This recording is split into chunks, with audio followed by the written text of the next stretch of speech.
నమస్తే కియాన్ నిజాం, నేను మీ తాళ్ళపల్లి రమేష్. ఈరోజు మార్నింగ్ న్యూస్కు స్వాగతం. అన్ని పేపర్లోని ప్రధాన వార్తలు ఒకసారి చూసుకుందాం. దానికి సంబంధించి ఇక తెలంగాణ ప్రభుత్వం ఏర్పడిన తర్వాత రేవంత్ రెడ్డి గారు ఓ ప్రతిష్టాత్మకమైన కార్యక్రమాన్ని చేయడం మొదలుపెట్టిండు. ఎందుకంటే ఈ దేశంలో ఎప్పటి నుంచో కులగణన జరగాలని చెప్పేసి చట్టం వాళ్ళు చెప్తా ఉన్నది. రాహుల్ గాంధీ కూడా మాట ఇచ్చాడు. దాన్ని ఆచరణలో పెట్టడానికి మన తెలంగాణ ప్రభుత్వం తెలంగాణలో కాంగ్రెస్ ప్రభుత్వం ఏర్పడ్డ తర్వాత కులగణన అనేటువంటి ఒక వ్యవస్థకు శ్రీకారం చుట్టారు. దాన్ని నిన్న తెలంగాణ ప్రభుత్వం ఆ లెక్కల వైజ్గా బయట పెట్టింది. అదొక వార్త మనం ఒకసారి చూసుకున్నాం.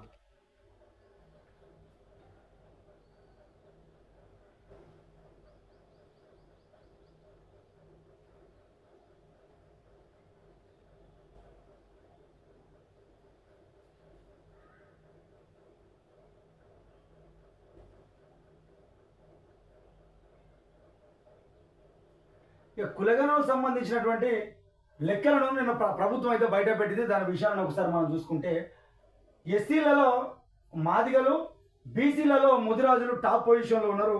వాళ్ళే ఎక్కువ మొత్తంలో ఉన్నారని చెప్పేసి ఆడ లెక్కలలో వాళ్ళ గణాంకాలు అయితే ఏర్పడ్డాయి. బీసీలు మొత్తం వాటా వచ్చేసి 50.4% ఉన్నారు. షెడ్యూల్డ్ కులాలు ఎస్సీలు అంతా కలిపి 17.4% ఉన్నారు. షెడ్యూల్డ్ తెగలు ఎస్టీలు వాళ్ళు వచ్చేసేమో 10.4% ఉన్నారు. ఇక మిగతా కులాలు ఓసీ జనరల్ అంతా కలిసి 11.9% ఉన్నారని చెప్పేసి నిన్న ప్రభుత్వము లెక్కల రూపంలో చెప్పింది. అయితే ఓవరాల్గా ఉన్నటువంటి రాష్ట్రంలో ఈ 4 కోట్ల జనాభాలో మాదిగల వాటాను ఓవరాల్గా చూసుకుంటే 36.57 లక్షలతో మాదిగల ఓవరాల్లో టాప్ ఉన్నారు. ముదిరాజులు వచ్చేసి ఈ తెలంగాణ రాష్ట్రంలో 26.39 లక్షల మంది వాళ్ళు ఉన్నారు. ఎస్టీలు వచ్చేసి 24.4 లక్షలలో లంబాడీలు ఫస్ట్ పొజిషన్లో ఉన్నారు.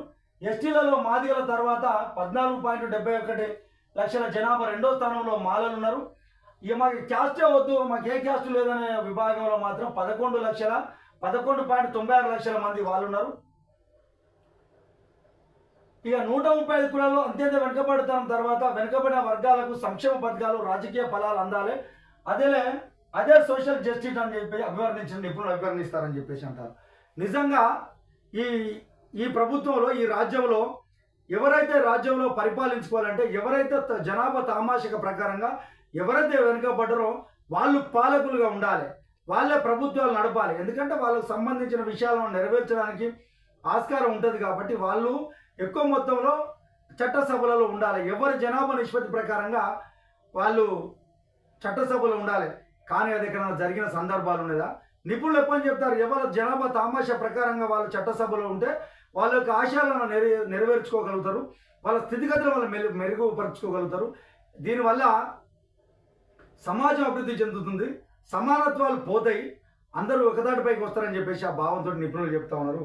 అదొకసారి మనం చూసుకున్నాం. పూర్తి వార్త ఒకసారి చూసుకుంటే ఇక ఇంతకాలానికి ఎప్పటి నుంచో అనుకున్న దాన్ని ఇప్పుడైతే తెలంగాణ ప్రభుత్వము, రేవంత్ రెడ్డి గారి ప్రభుత్వం అయితే ఆ లెక్కలది బయట పెట్టింది. ఇక అగాధమంత అసమానత ఉన్నది అని చెప్పేసి చెప్పారు. అగ్రవర్ణాల కంటే ఎస్సీ, ఎస్టీలు, బీసీలు వెనుకబడి ఉన్నారు. 240 కులాలలో అంతంత వెనుకబడినవి 135 కులాలు ఉన్నాయి. మన రాష్ట్రంలో మొత్తం వచ్చేసి 242 కులాలుగా ఉంటే అందులో 135 కులాలు అంత్యంత వెనుకబడ్డ కులాలుగా వాళ్ళు అక్కడ కనపడతారు. 78 కుటుంబాలు వార్షిక ఆదాయం 1,00,000 రూపాయలు ఉన్నది. సంక్షేమంలోని 30% నిధులను సంపన్న కులాలకే అందుతోంది. కుల వృత్తులకు రామ్ ఇక బతుకుదెరువు కోసం 70% మంది ప్రత్యామ్నాయ మార్గాల వైపే చూస్తూ ఉన్నారు.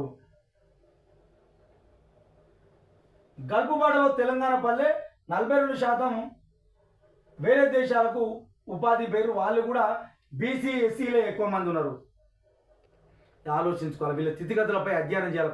కుల వృత్తుల పరిస్థితి ఏమైంది, కుల వృత్తులు ఎందుకు వెనుకబడి వాళ్ళకు ఉపాధి అవకాశాలు లేక వాళ్ళు గల్పు దేశాల్లో పోతారు. పోయిన వాళ్ళంతా కూడా ఎస్సీలు, బీసీలే గల్ఫ్ దేశాలకు పోతారు, అగ్రవర్ణాలు పోయిన దాఖలాలు అక్కడ బతుకు తెరువు కోసం అక్కడ పోయిన దాఖలాలు అయితే లేవు అని చెప్పేసి అంటారు. అక్కడ కూడా అసమానతలే కనపడతాయి. ఈ కులాలలో నా 140 మన అక్కడ 142 242 వాటికి 135 కులాలు వెనుకబడి ఉన్నది. 78 ఏళ్ళ స్వతంత్ర భారతదేశంలో ఈ కులాలను పట్టించుకున్న దాఖలాలు అయితే లేవు. ఇప్పటికైనా కూడా వాళ్ళ స్థితిగతులపైన అధ్యయనం చేసి నిజంగా వాళ్ళ జనాభా తమాషా ప్రకారంగా చట్టసభలో అవకాశం కల్పించాలని చెప్పేసి టీఆర్ నిజం నుంచి గుర్తు చేస్తాను. ప్రజలు పూర్తి మొత్తంలో వినాల్సిన అవసరం లేదు. ఇక రాష్ట్రంలో 36,57,551 అంటే 10% జనాభాలో మాదిగలు అతిపెద్ద సామాజిక వర్గంగా వాళ్ళు నిలిచిపోయారు.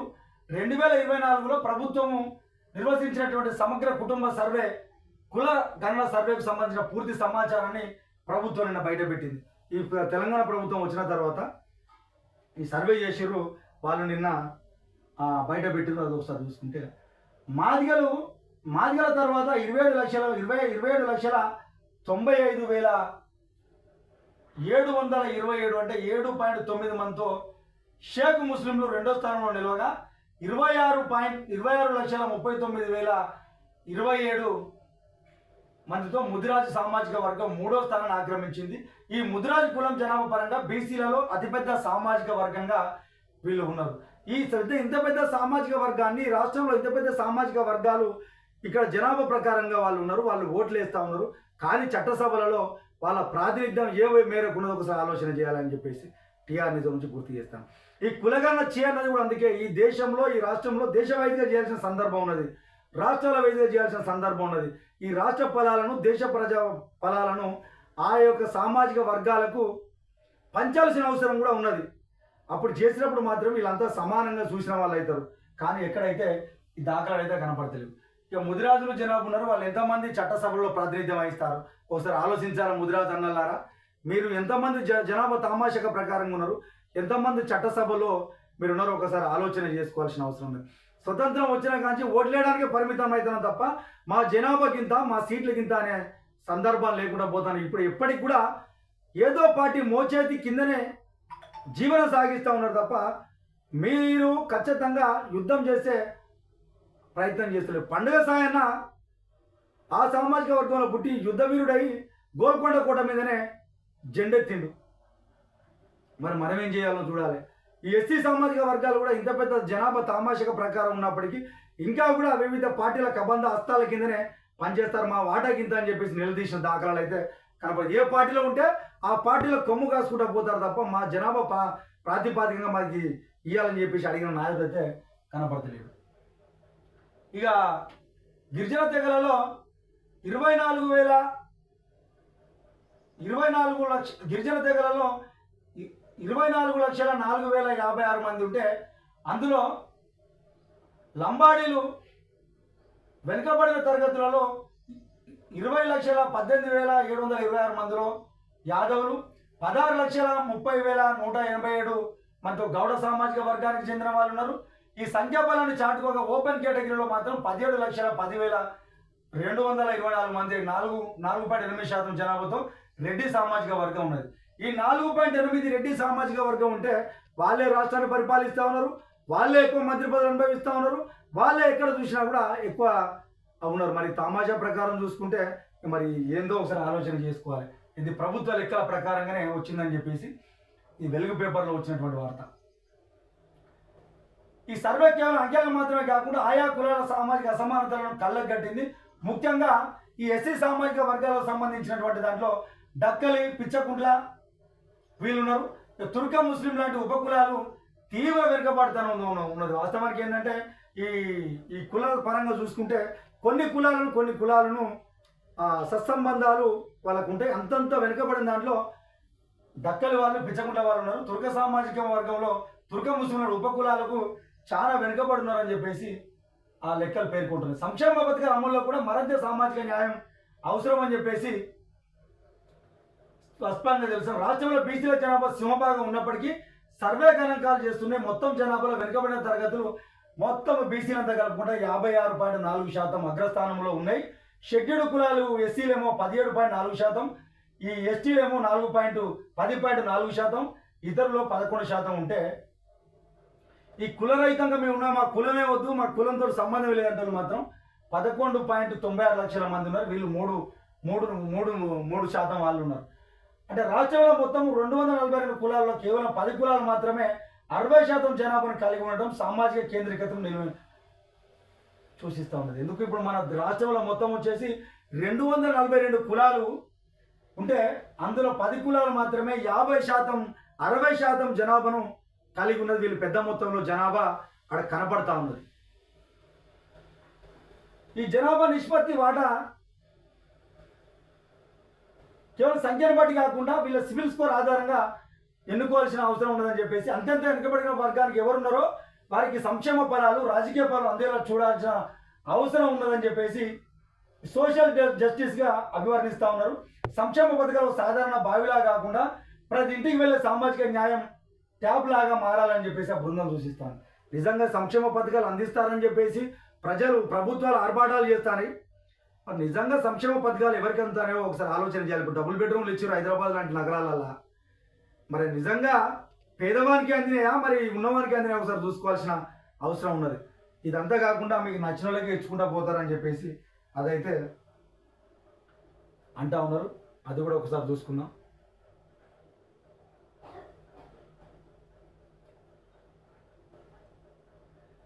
ఈ అగ్రవర్ణాల కంటే ఎస్సీ ఎస్టీ బీసీలు వెనుకబడే ఉన్నారు. ఎందుకు వాళ్ళు ఉన్నటువంటి దానిలో 4% జనాభా ఉన్నది. అయినప్పటికీ ఈ వీళ్ళ జనాభా ప్రాతినిధ్యం ఎక్కువ ఉన్నప్పటికీ చట్టసభలో వీళ్ళ ప్రాతినిధ్యం లేదు కాబట్టి వీళ్ళు అగ్రవర్ణాల కంటే కూడా వెనుకబడే ఉన్నారు అని చెప్పేసి వాళ్ళ యొక్క గణాంకాలు అయితే చెప్తాను. రాష్ట్రంలోని ఎస్సీ ఎస్టీలు అగ్రవర్ణాల కంటే 3 రెట్లు వెనుకబడి ఉన్నారు. వీళ్ళ జనాభా ఎక్కువగానే ఉన్నది కానీ వీళ్ళు వాళ్ళకంటే 3 రెట్లు వెనుకబడి ఉన్నారని చెప్పేసి ప్రభుత్వ గణాంకాలు చెప్తాను. కానీ ఎక్కడ మరి దీని గణాంకాలు ఎప్పుడు స్వతంత్రం వచ్చిన కాంచి వీళ్ళ బతుకులు బాగు చేసుకుంటూ పోతాను, వీళ్ళకు ఎస్సీ ఎస్టీలకు ఇది కల్పిస్తాను అని చెప్పుకుంటూ వచ్చినటువంటి వీళ్ళు ఇప్పటికీ 78 సంవత్సరాలుగా పరిపాలిస్తున్న నాయకులు మరి అగ్రవర్ణాల కంటే కూడా 3 రెట్లు వెనుకబడడానికి కారణం ఎవరే అంటే వీళ్ళు చట్టసభలో వీళ్ళ ప్రాతినిధ్యం సంపూర్ణంగా లేకపోవడం, చట్టసభలో వీళ్ళు జనాభా నిష్పత్తి ప్రకారంగా లేకపోవడమే దీని అంతటికి మూల కారణం.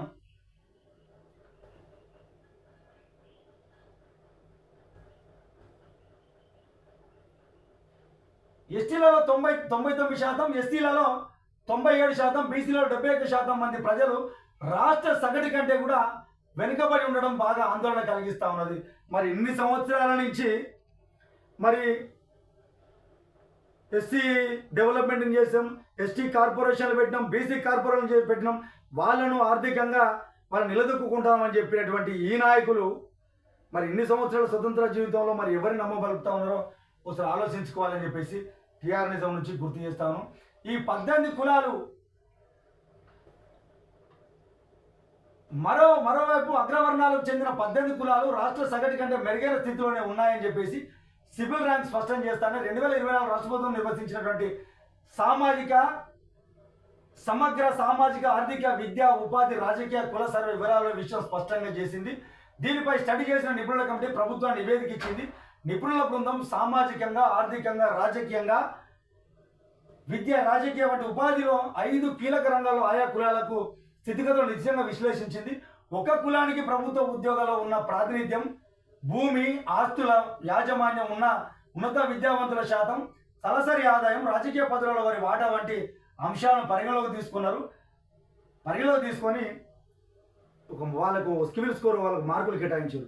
రాజకీయంగా వాళ్ళు లబ్ధి పొందిండ్రా, సామాజికంగా, ఆర్థికంగా, ఉద్యోగపరంగా వీళ్ళు ఏ విధంగా లబ్ధి పొందిరు వాళ్ళకు ఒక సివిల్ స్కోర్ అయితే కేటాయించింది. ఉదాహరణకు డక్కలి వాళ్ళు 116, పిచ్చకుంట్ల వాళ్ళు 100, చిందోళ్ళు 112 వంటి కులాలకు అత్యధిక స్కోర్ రావడం వారు అన్ని రంగాల్లో అట్టడుగున ఉన్నారనే చేదు నిజాన్ని వెల్లడైంది. మరోవైపు బీసీ వర్గాలైన రెడ్డి, కమ్మ, బ్రాహ్మణ సామాజిక వర్గాలకు చెందినటువంటి వారు 12 నుంచి 35 లోపు స్కోర్ రావడం అనేది వారి సామాజిక ఉన్నతిని తెలియజేస్తారు. వాళ్ళ స్కోర్ చూస్తే వీళ్ళకి వచ్చేసేమో 116 ర్యాంకులో ఉన్నారు, వీళ్ళు వచ్చేమో 110లో ఉన్నారు, వీళ్ళు 112లో ఉన్నారు. ఇక మరి రెడ్డి విలమ కమ్మ బాబా ఈ బాపన సామాజిక వర్గాలంతా 12 నుంచి 36 స్కోర్లకి ఉన్నారంటే వీళ్ళు ఆర్థికంగా మెరుగైన వ్యవస్థలో ఉన్నారని చెప్పేసి చెప్తా ఉన్నారు. దినసరి కూలీలు కానీ అట్టడుగా వర్గాలు ఇంకా, ఎందుకంటే వీళ్ళ దగ్గర సరైన భూమి లేదు, సరైన ఉద్యోగ అవకాశాలు లేవు, సరైన రాజకీయ అవకాశాలు లేవు. వీళ్ళు రోజువారీ కూలీలుగానే వీళ్ళు ఇప్పటికీ చలామణి అవుతా ఉన్నారు. చాలా దిక్కులు మనం చూస్తా ఉన్నాం. మరి ఊళ్ళలో పోయి చూసుకుంటే వీళ్ళకు పోల్చుకుంటే ఎక్కువ మొత్తం భూమి అంతా అగ్రవర్ణాల చేతిలోనే ఉంటుంది. వీళ్ళంతా మాత్రం రోజువారీ కూలీలుగానే నివసించే ఆస్కారం ఉన్నది. ఎస్సీ వర్గాలలో దాదాపు సగం మంది అటు ఉన్నటువంటి దాంట్లో ఎవరైతే వాళ్ళు ఉన్నటువంటి 36 లక్షల పైచిలకు జనాభా ఉన్నారో అందులో 45% ఇంచుమించు సగానికి దినసరి కూలీలుగానే జీవితాలను వెల్లదీస్తూ ఉన్నారు. అగ్రవర్ణాలలో ఈ శాతం కేవలము 10% మాత్రమే ఉన్నారు. వాళ్ళ దాంట్లో ఉన్నటువంటి వాళ్ళ 100%గా పోల్చుకుంటే అగ్రవర్ణాలలో 90% మెరుగైన వాళ్ళే ఉన్నారు, వాళ్ళ 10% ఉన్నారు. కానీ ఎస్సీలలో చూసుకుంటే మాత్రం 45% మంది రోజు దినసరి కూలీలుగానే వీళ్ళని ఇంకా నడుస్తూ ఉన్నది. అలాగే వ్యవసాయ కూలీలుగా ఎస్టీలు 32.2%, ఎస్సీలు 31.7% మంది పనిచేస్తుంటే అగ్రవర్ణాలు కేవలం 5.5% మంది మాత్రమే రంగంలో ఉన్నారు.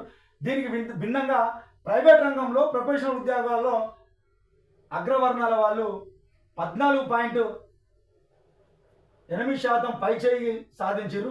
ఎస్సీ ఎస్టీలు కేవలం అట్టడుగున ఉన్నారు. ప్రభుత్వ ఉద్యోగాలలో ఎస్సీ ఎస్టీల ప్రాతినిధ్యం రిజర్వేషన్ల వల్ల కొత్త మెరుగు ఉన్నప్పటికీ ప్రైవేట్ రంగంలో మాత్రం వీళ్ళ వెనుకబాటు కొనసాగుతూనే ఉన్నది. ఈ ఎస్సీ ఎస్టీలేమో దినసరి కూలీలుగా వీళ్ళు ఉన్నారు.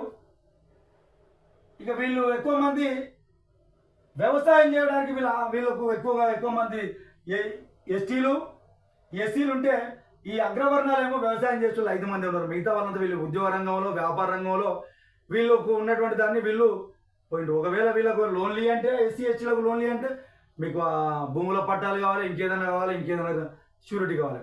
వీళ్ళకి అగ్రవర్ణాల దగ్గర అన్ని ఉంటాయి కాబట్టి వాళ్ళు ప్రైవేట్ రంగాన్ని వెళ్తూ ఉన్నారు, లేకపోతే ఉద్యోగ రంగాలలో వాళ్ళు ఉన్నారు.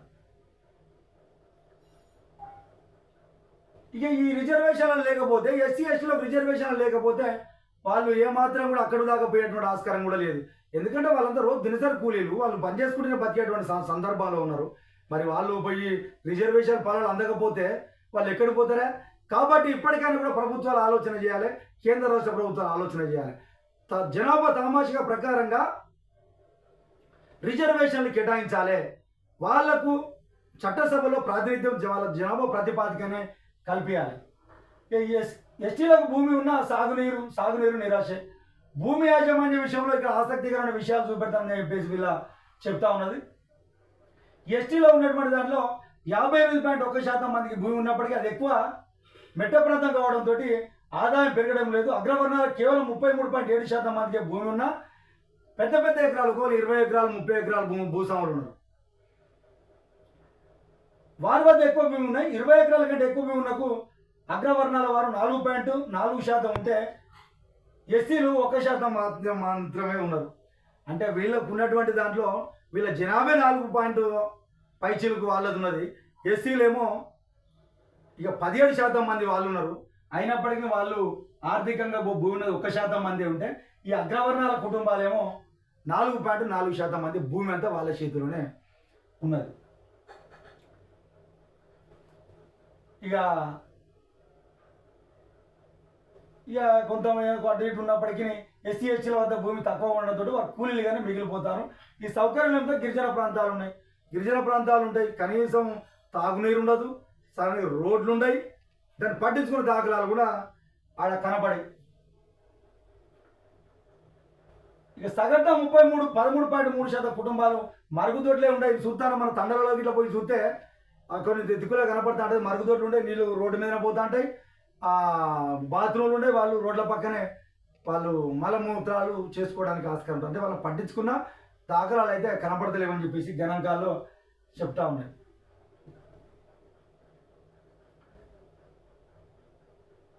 ఇక రాష్ట్ర బడ్జెట్లో సంక్షేమ పథకాలు కేటాయించాలంటే మొత్తం 30% నిధులను రాష్ట్రం సగటు కంటే తక్కువ వెనుకబడుతూ ఉన్న సంపన్న కుటుంబాలకే చెందుతున్నాయని చెప్పేసి నివేదిక చెప్తా ఉన్నది. వ్యవసాయ ఆధారిత పథకాలైన రైతు భరోసా, ఉచిత విద్యుత్ వంటి వాటిలో భూమి ఎక్కువగా ఉన్న అగ్రవర్ణాలే ఎక్కువ ప్రయోజనం పొందుతారు.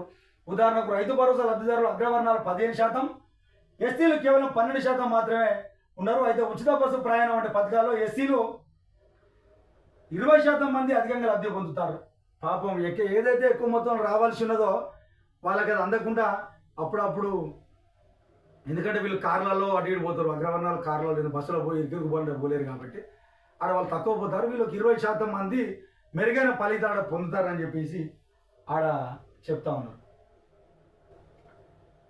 ఈ నిజమైన వెనుకబడిన వర్గాలు చేయండి విధి విధానంలో మార్పులు తేవాల్సిన అవసరం ఉన్నదని చెప్పేసి ఆ గణాంకాలు చెప్తాను.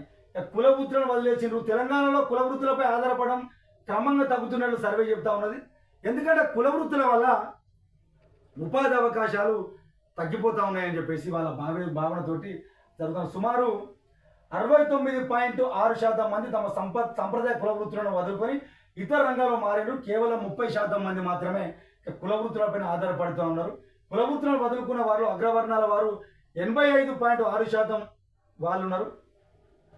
బీసీలు 61.3% మందిలో, ఎస్సీలు 71.4%, ఎస్టీలలో 87% మంది కుల వృత్తులను వీడి దినసరి కూలీలుగా స్థిరపడ్డారు. పాపం హైదరాబాద్ లాంటి మహానగరాలకు వస్తే ఆడవాళ్ళకు కుల వృత్తులు చేసుకుంటే సరైన అవకాశాలు లేవు.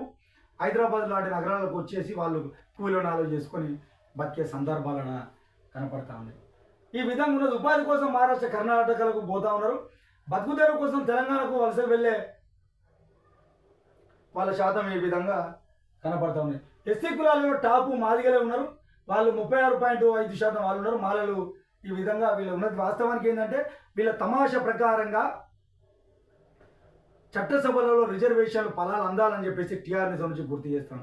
4% లేని అగ్రవర్ణాలు ఎక్కువ మొత్తంలో వాళ్ళు రిజర్వేషన్లు కంటే ఎక్కువ ప్రభుత్వ పథకాలు వాళ్ళకి అందుతాయని చెప్పేసి చెప్తున్నారు. ఇప్పుడు రైతు బంధు వాళ్ళకే వస్తాండే ఎక్కువ మొత్తం ఉంటుంది. ఎక్కువ మోటార్లు నడిపించేది వాళ్ళే ఉంటారు, వాళ్ళకే పోతా ఉన్నది. బస్సుదే ఉన్నది, ఎప్పుడో పోతారు వాళ్ళు. దాంట్లో ఎక్కువ మంది ఎస్సీ ఎస్టీలు పోతా ఉన్నారు.